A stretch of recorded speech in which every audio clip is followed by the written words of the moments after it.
No snake oil. No Russian Facebook ads.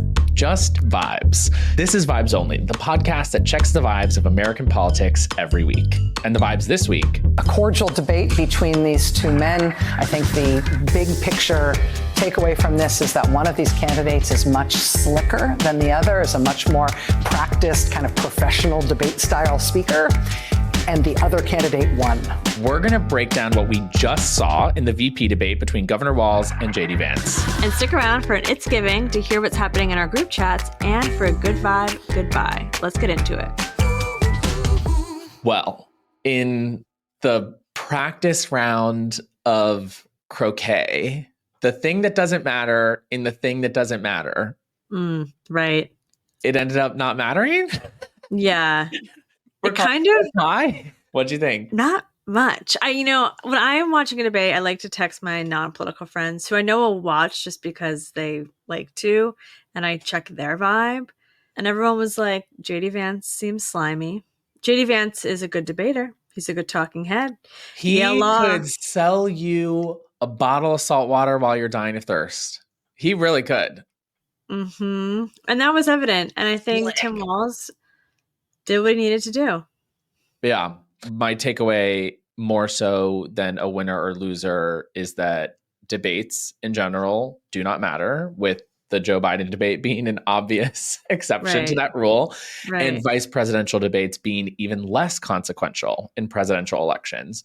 A lot of people watched the Kamala Trump matchup, like over 60 million. My guess, do you have a guess for how many? We'll get ratings tomorrow, but 19 million?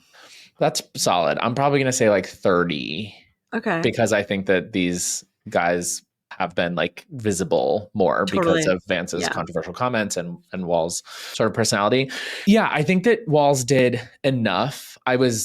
We might have already talked about this. I was on the news this past weekend talking about this debate, and there really was no upside for Walz. He's incredibly popular for a vice presidential candidate. And there was pretty much no risk going in for Vance because he's as unpopular as one can possibly be. He's so disliked.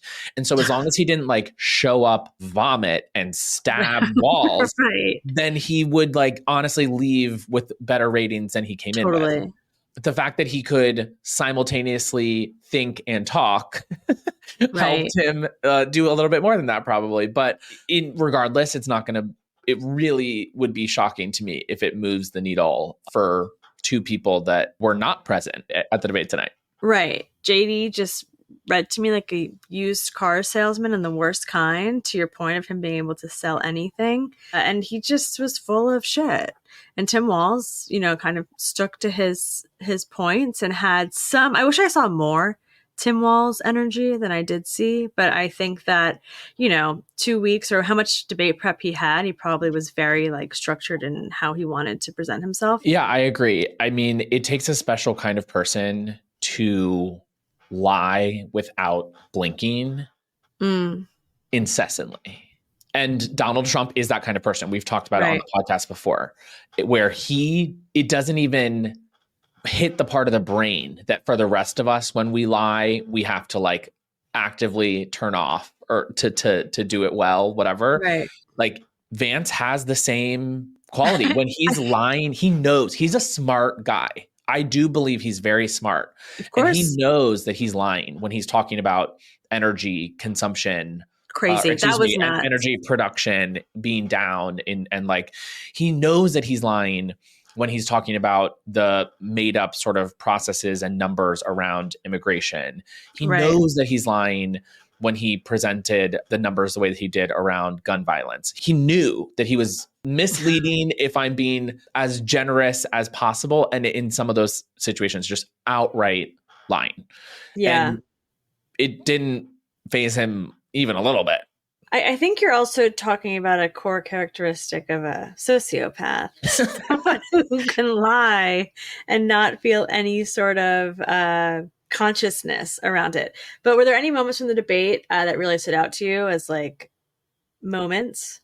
And that is sort of what this is about in 2024 these days, right? It is like what is going to be seen by not the 30 million people that watched, but the 100 million, they're going to see it in clips. I think that for Vance, for me, it's hard to even pin Vance down on individual lies because there were a lot, but I would say his moment around the Affordable Care Act, where he almost brought himself to say that his own family gets healthcare through the Affordable Care Act, but instead said during Trump's presidency, that did stick out to me because I thought that Walz really held him to account when he was like, the only reason that we still have the Affordable Care Act is because Democrats fought against it. And those of you listening, this is critical to you. Now, Donald Trump all of a sudden wants to go back and remember this. He ran on the first thing he was going to do on day one was to repeal Obamacare. On day one, he tried to sign an executive order to repeal the ACA. He signed on to a lawsuit to repeal the ACA, but lost at the Supreme Court. And he would have repealed the ACA had it not been for the courage of John McCain to save that bill. Yeah, that iconic thumbs down to prevent Trump from ripping it away.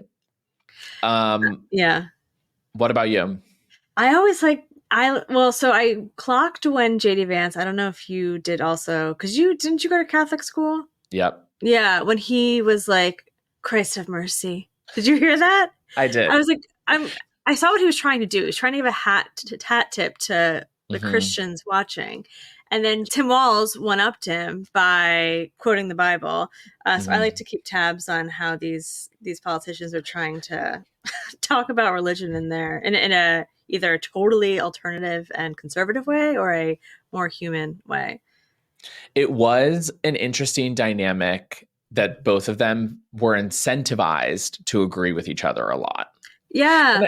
I think that like maybe that's part of both of their like non-political natures. Like they're both Midwestern. Like I identify they're just like sort of agreeable people potentially, but more so I think Vance came in knowing that he had to like act like a normal person. He had to like play this role of like non-podcast childless cat ladies, women over 50 only exist to rear other people's children, like the creepy, weird guy that he has been for the last 3 years in his guyliner in these podcast Zoom rooms. He's trying to distance himself from. And so he came in trying to be like, hey, I can get along. I'm a smart guy.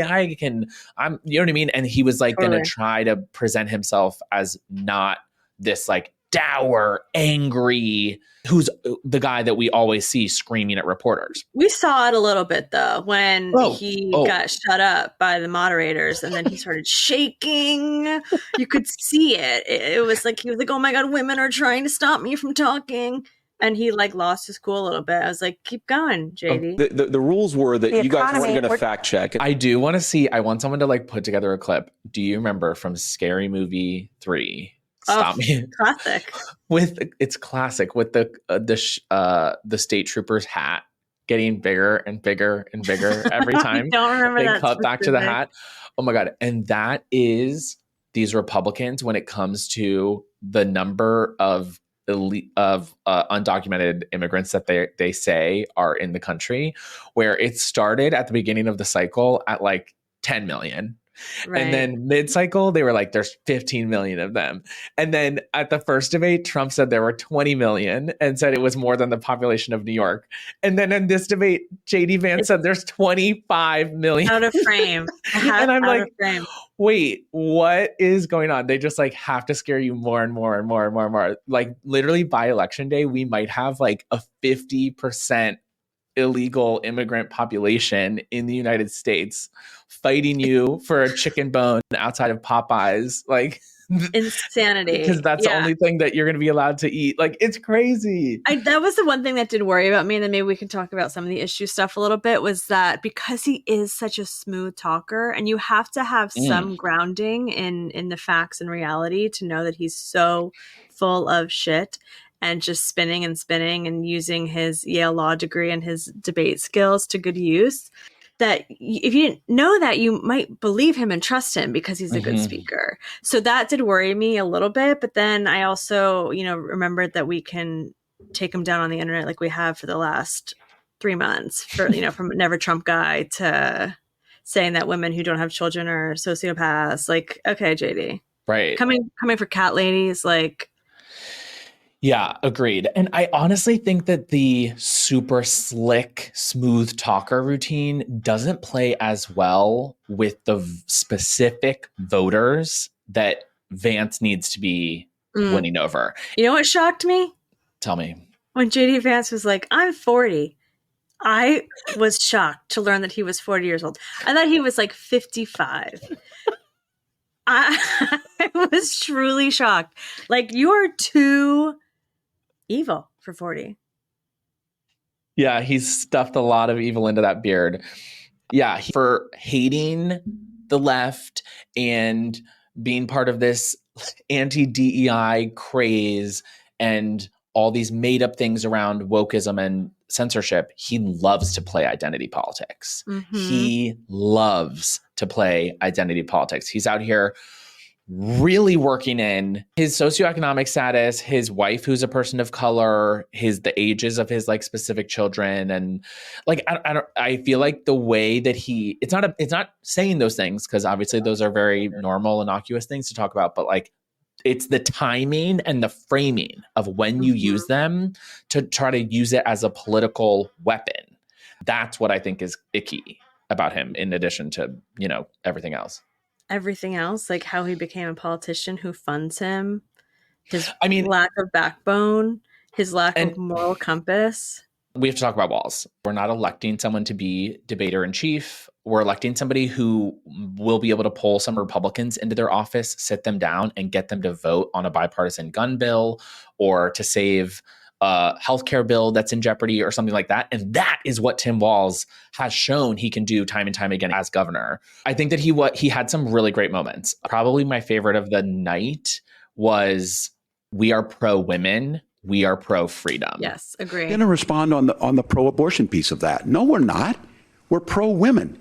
We're pro-freedom to make your own choice. We know what the implications are to not be that. Women having miscarriages, women not getting the care, physicians feeling like they may be prosecuted for providing that care. I think that the whole repro section, he really crushed. He clearly feels so passionately about it, and he had the material at the ready. He understands the policy. He had the personal narratives to weave into it to understand the stakes of these issues. And I thought that he had just such a strong command of the stage, and did, at the same time as making a strong case for himself and for Vice President Harris, was defining Vance and how bad his policies are on the issue. Tim Walz is strong on guns. He mentioned that he changed his position on guns after he met with Sandy Hook parents. And that is what you want to see in a politician. And I hope that people who might have not been sold on the Harris Walz ticket can see the human element of Tim Walz and how he can change positions based on human experiences and like centering basic human rights, and not just because the NRA backs you. He also said something that I thought was powerful, which is, I want to be very careful. This idea of stigmatizing mental health, just because you have a mental health issue doesn't mean you're violent. And I think what we end up doing is we start looking for a scapegoat. Sometimes it just is the guns. It's just the guns. And there are things that you can do about it. Sometimes it's just the guns. Yeah. I thought that was extremely powerful and worth clipping and sharing like super far on the internet, because I think that had to be said out loud. Yeah. You're always blaming mental health on gun violence, and sometimes it's just the fact that you can even access a gun in the first place. Right. Yeah. And calling attention to the threat that guns pose to everyone. He obviously spoke about schools in particular and how it had personally affected his family. Yeah. But also saying the people who die by guns the most in Minnesota are people in rural communities shooting themselves. Like, that is a huge part of gun violence. And so it's not a mental health boogeyman that is turning people into transgender school shooters that the illegal right is aliens. Trying to make. Right. Yeah. Exactly. Right.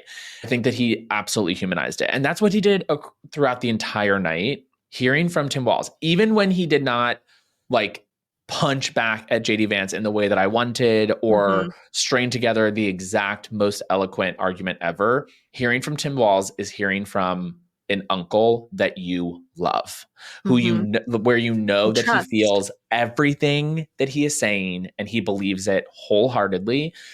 I do not feel that way when I listen to JD Vance talk. He does not remind me of a family member. He does not remind me of a trusted teacher, advisor, neighbor, doctor. He reminds me of someone who I'm in an adversarial relationship with, like a used car salesman. To harm you. Yeah. Totally. Where like it's a zero-sum game between us.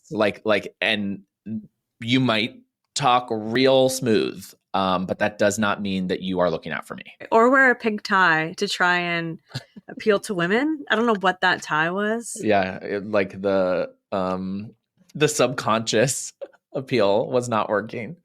Yeah, I think that Tim nailed his ass to the wall on January 6th.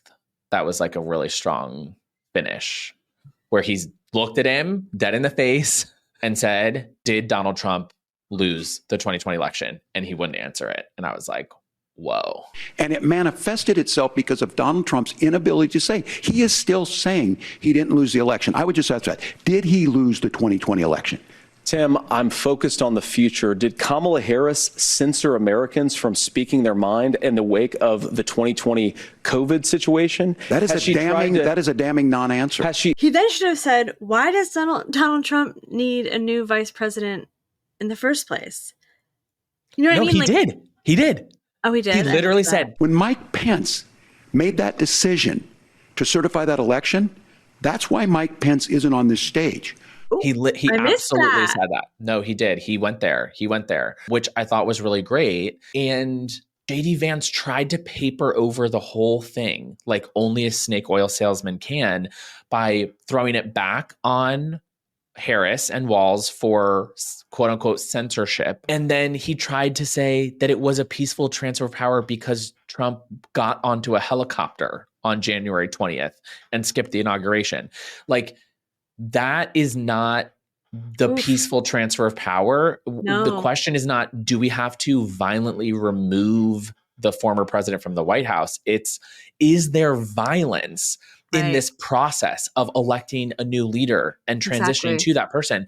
And there was, and people died and people were injured. Yeah. And one of our most sacrosanct monuments to our democracy was violated in like unspeakable ways. Vandalized. We did not have a peaceful transfer of power. And so for him to get up there and try to defend it kind of is everything that at least a Politico should need to know where this guy is on a scale of loser to democracy defender. Yeah, I don't know how he goes to sleep at night.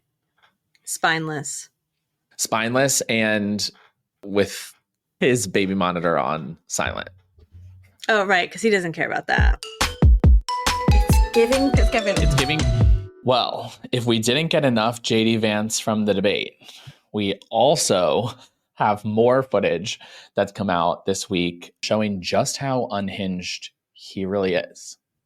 Right, there's just these basic cadences of life that I think are really powerful and really, really valuable when you have kids in your life. And the fact that so many people, especially in America's leadership class, just don't have that in their lives, you know, I worry that it makes people more sociopathic and ultimately our whole country a little bit less less mentally stable. And of course, you talk about going on Twitter. Final point I'll make is you go on Twitter and almost always the people who are most deranged and most psychotic are people who don't have kids at home. He looks like he's in a ska band. Well, that's his guy liner, Brian. It's a lot. Don't attack his guy liner. I just wish he would embrace it a little bit more. Wow, it's giving drinking the Kool-Aid, because if you think that you know who anybody is on Twitter, you're giving like boomer, like silent generation, like you're looking at bots. Like, what are you talking about? You're not actually talking to a human being. It's also like, no offense to all of my friends who have children, but having children does not make you more mentally stable. It probably makes you less mentally stable because kids and children, infants, toddlers are out of control, unhinged little humans. The whole argument from Vance and the far right that people who don't have kids are not invested in our country or the future in general very much echoes to me the argument from the Christian right that if you're not Christian, you have no moral compass. That if you didn't have the Bible, that you would just go around murdering and raping people. And it's such a deep egocentrism to not be able to see how other people could see the world differently and like behave from a different code of ethics is mind-blowing to me. And there's like complete erasure of like all of the horrible individuals who have children, you know, who do horrible things to children or are criminals or, you know, it's just, they live in their own reality and they refuse to look at any other circumstance or situation as being like morally good or true. And for that, they're full of shit. 100%. Kamala, however, she's ready to go again. She wants to take Trump for round 2. But listen, also, their debate should not be the last word. I'm trying to debate Donald Trump again, and I think he should debate again. The American people have a right to hear us discuss the issues. And as you say here in Las Vegas, I'm all in. I'm all in. Even if my opponent is ready to fold. So there you go. It's giving yeah, she's goading him. I love it. Yeah, I love it. I was on a call yesterday, a briefing for creators with Senator Ed Markey, and he said something that Kamala Harris kind of becoming the candidate was like an antidepressant for the country, just because she exudes so much joy when she speaks. And just seeing that and seeing her just having fun with it and also just being true to herself and be like, come for me, like, let's do this. It's so energizing. Like I see that and I'm like, okay, let's go. Let's do this. Yeah. Talk about having a stake in the future, like JD Vance likes to say. Do you know who has a stake in the future? Kamala Harris, who's going to be around for the next 40 plus years, right? Like versus that other guy who would be the oldest president in history. What was in your group chat this week, Gigi? Well, I want to say that at time of recording, today is a very special day for me. And it's in my group chat. Do you want to know why? Yeah, what is it? It's Jimmy Carter's 100th birthday. It's Jimmy Carter's 100th birthday. Happy birthday, JJ. We have JJ and Gigi. Yeah, happy birthday, Jimmy Carter. A great, great president. I hope I'll say my prayers for him to make it to the 15th when early voting starts. Is it the 15th? Georgia. Is that when it is? I thought it was the 7th. Let me just check. Let me just fact check this. Can you imagine if Jimmy Carter's last act was illegally casting a ballot while dead? Don't say that. Early voting, October 15th through November 1st. Okay. But you need to register by October 7th. Got it. So Jimmy Carter, check your voter registration. You have till October 7th. Make a voting plan. I'm assuming he will vote by mail. Anyway, happy birthday, Jimmy Carter. Happy birthday, Jimmy. Super, super. That's a big deal. First president ever to make it to 100. When he was born, William Howard Taft was still alive. I just got chills. That's weird. Which is like a really long time ago. I just read that this morning. That's crazy. What else? SNL. SNL's back. SNL is back with a vengeance. I was obsessed. Yeah, it was good. Do you know who's really back? Bowen Yang. Ooh. Bowen Yang is back. Yeah. I feel like Bowen Yang and Maya Rudolph like really drove that whole ep. Yeah, it felt good. I mean, I think like when we are so deeply in a presidential election cycle, they have so much material to work with, but like all the skits had me LOLing. That feels like a cultural like homecoming. The Biden impression. It was funny. Good. And by the way. Guess what? And by the way. The fact of the matter is, it was great. You know, I have a deep fondness for Joe Biden, and I felt like that impersonation was done lovingly. So, I mean, roast them all. Like, I love it. It's like it's fair game. Something else that was actually, can I tell the Vibes Only listeners the news that you broke to me? Yes. So I'm sitting on my couch working or doing something late on whatever evening it was. Brian Derrick texts me, Eric Adams going to be indicted. Now, I audibly gasped, although it wasn't a surprise, but I was still like, oh man, it's happening. Cut to an hour later, New York Times push notification, Eric Adams indicted. So Brian Derrick is the source for breaking news on mayoral indictments. Yes, I did get the heads up on that one. It's not shocking because literally everyone in his administration has had their devices taken, their homes raided, and so the signs have all been there. And yet it's a really big deal. A sitting mayor in New York has never been indicted before. Yeah, it's extremely disappointing. And the charges are bad. It's not a slap on the wrist situation.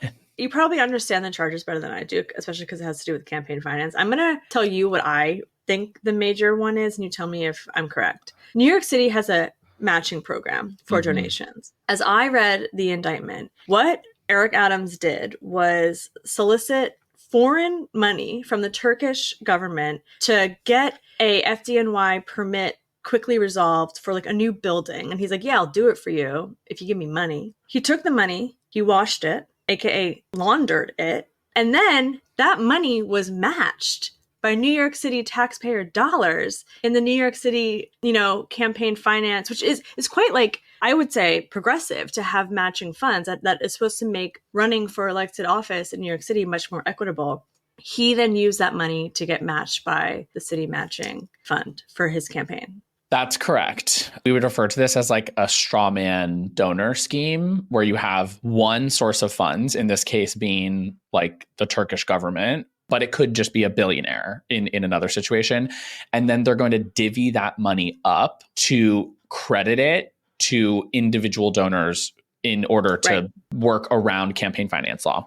And so, which is highly illegal. Very illegal. And it's really bad because the public matching program in New York is awesome and is really important to letting people have access to funds that don't have wealthy networks of donors behind them. So it's a shame that it's being abused in this way, but it also played a role, if I understand the investigation correctly, in him getting caught too. So I don't want this to erode people's trust in public matching funds as a concept. And I'm very afraid that particularly Republicans, though they don't have a ton of power in New York, are going to try to sow distrust in publicly funded elections, public matching funds because of it. But yes, that's you nailed it on the head. Very bad felony. Boo. Yeah.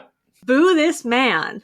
Eric Adams, get out. Kathy Hochul, get rid of him. Well, to your point, he's under tremendous pressure to resign. I personally don't see that happening unless something changes. I think a lot of people see it as an admission of guilt, right, these days. And so I don't think he's going to do it himself. And so the only person with the power to remove him would be Governor Hochul. And then, who would be mayor? Jumaane Williams. The public advocate. Would be iconic. We would have the most progressive mayor in the history of New York City. Yeah, and then there would be a special election within 90 days. If he resigns, if he's removed, there'd be a sprint special. A snap mayoral election. And then who's running. Either way, who's running. Cuomo. Andrew. Not to be confused with Chris Cuomo from News Nation. Not my buddy. He would give it a go if he could. Okay, well, more to come here. My favorite part of all of it, though, is Sabrina Carpenter. Which, can you explain it to me? Because I've seen the headline 40 times, and I refuse to read the story because I just don't care. But what's the connection? I don't really get it, honestly, but I was upstate, and I got back to Penn Station at 11 p.m. on Sunday night, and I walked in, and it was all of these women in white platform heels, and I was like, oh yeah, the Sabrina Carpenter concert.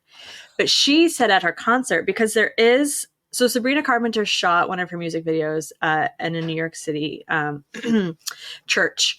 And there was some backlash to that. And because of the backlash and some of the investigation that happened because of the music video, I think they uncovered this whole corruption ring from her being able to shoot this music video in a church in a diocese, which, I mean, the video was provocative. So I think it, the Catholics got mad. And Sabrina said at her concert, she's like, I guess I got Eric Adams indicted. Okay, so there's your pop music to Eric Adams indictment full circle. I'll do a deep dive. I'm like, what? How? What? What?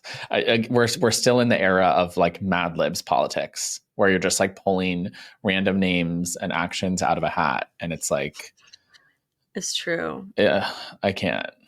It's like everyone should Google your birth date and Florida. Yeah, that's like a fun game, right? That's literally how we find our Donald Trump headlines these days. And I do also just want to mention that Broadway legend and a friend, Gavin Creel, passed away. The tributes have been everywhere on my social media, from like mega celebs to just like all the New York Broadway fans. He was very recently in Into the Woods. People know him from Hello, Dolly, from Hair, and also just from being like an incredible human being. And I was really, really sad to hear of his passing. Yeah, a very tragic loss for New York and the Broadway community. Agreed. Anything else for group chat? Survivor, but I'm not caught up. You're not? No, I have to find like the hour to focus. And it's Sunday nights. It's Sunday nights for me. Okay.